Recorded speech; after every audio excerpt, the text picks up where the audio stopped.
Buying a home is supposed to be an exciting, but it's also an emotionally charged time for many people. And if you're not careful, you can have insane buyer's remorse shortly after the purchase.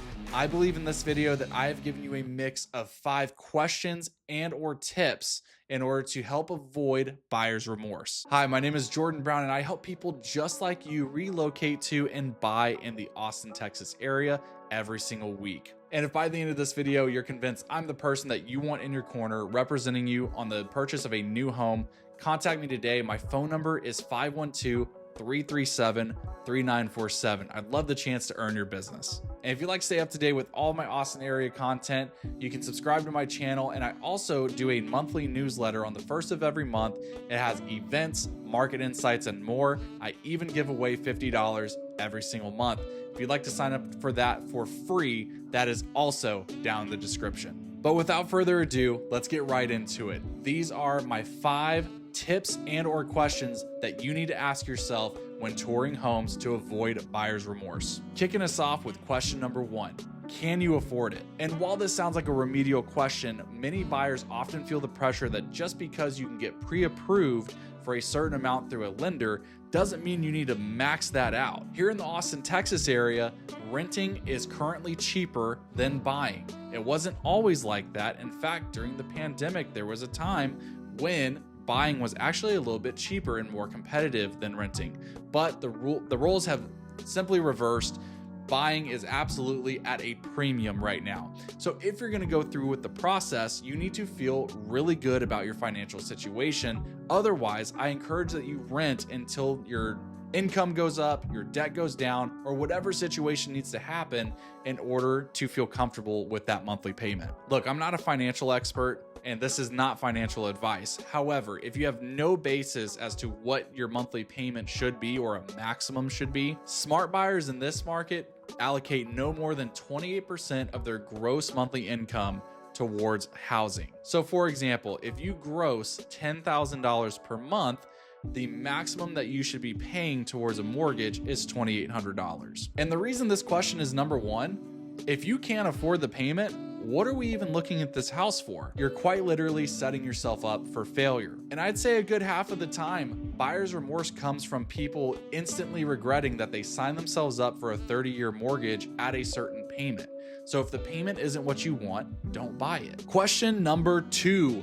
Does the location match your lifestyle? Does it fit and check all the boxes that you need? The things that come to mind for me are your commute to work.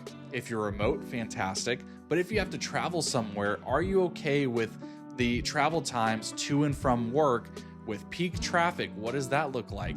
If you're looking at a home on a Tuesday afternoon, that's probably less of a commute to your job than coming home at 6 p.m. on a Friday.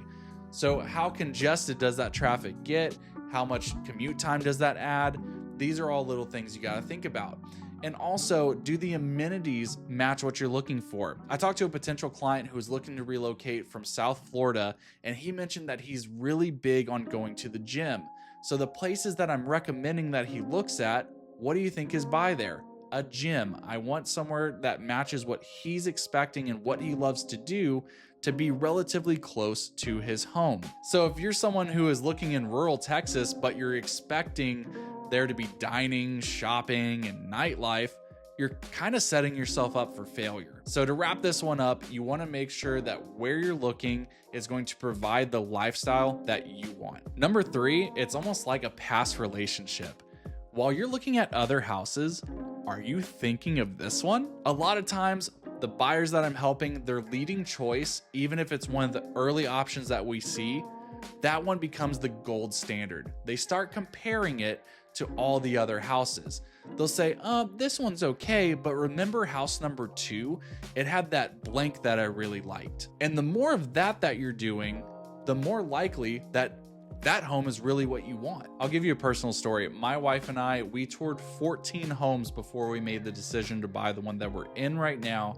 And I can tell you, the moment we walked in, this was house number 12. And the moment we walked into this house, we both looked at each other and it was kind of that look like, this might be the one. Not a single house before number 12 did we feel really excited about. And it was cool because house number 13 and 14, we very quickly came to realize were not a good fit, because while we were touring those, we kept referring back to number 12. And what do you know? We bought it, and here we are 7 years later. Hopefully this doesn't sound like I'm talking about your relationship, but when you're touring other options, are you thinking to this past option and it just keeps coming up? Something about that home just felt right. Number 4, this is kind of a ninja trick, and I don't know why more realtors don't suggest that you do this, but when you're touring homes and you think it might be an option, I oftentimes go outside and I'll be in the driveway and I'll look to see if there's people walking, maybe they're dogs,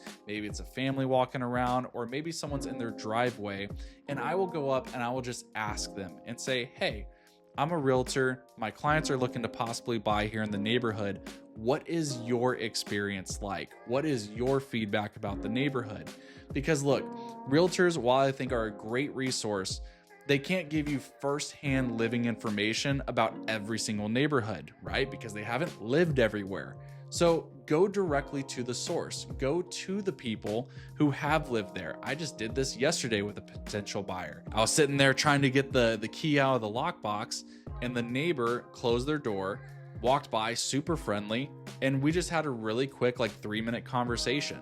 So you can learn some really valuable info that you're not gonna get on the MLS, on Zillow, or possibly even from your realtor. I will say you want to be careful with this one, because sometimes someone's experience can be really jaded by one or a handful of negative experiences. Maybe they went to battle with the HOA, but the HOA is actually not that bad, but according to them, they run it like Hitler. So take everything that a neighbor says with a little bit of a grain of salt. But if you're lucky enough to survey multiple neighbors and they all kind of say the same thing, then it starts being a little more noteworthy. And here we are at number 5. This is my magic question. This is the one when I ask my buyers, it really helps clear things up for them as far as where in the hierarchy all these options fall. So when we're touring a home, I like to ask, if I called you tomorrow and I said this home went under contract with someone else, how would you feel? And if your answer is, I don't know, I wouldn't really feel anything, or maybe I'm indifferent, it's not the one. However, on the flip side, if your initial reaction is, oh, that would be a big bummer, I was actually really excited about this one, there's your answer. That lets me know that this one is in your top rankings for a home, and should let you know that as well. And you want to listen to that reaction. It's so visceral, it's so unplanned.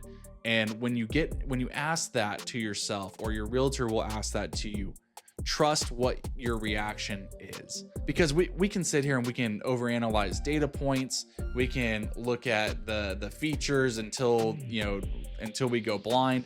But that initial gut reaction is oftentimes what your answer is going to be. I mentioned earlier, my wife and I looked at 14 homes.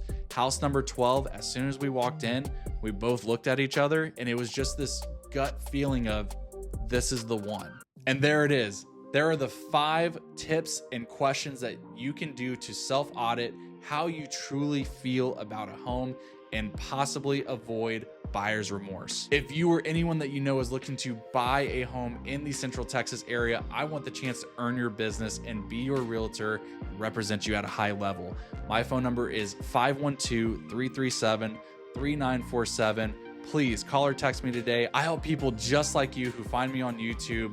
I want to get to understand what your unique situation is, the things that you're looking for in a place to stay, and I'm going to be your local voice and presence for a solid recommendation, and I'm going to help you avoid that buyer's remorse. Thank you so much for watching. I'll catch you in the next video.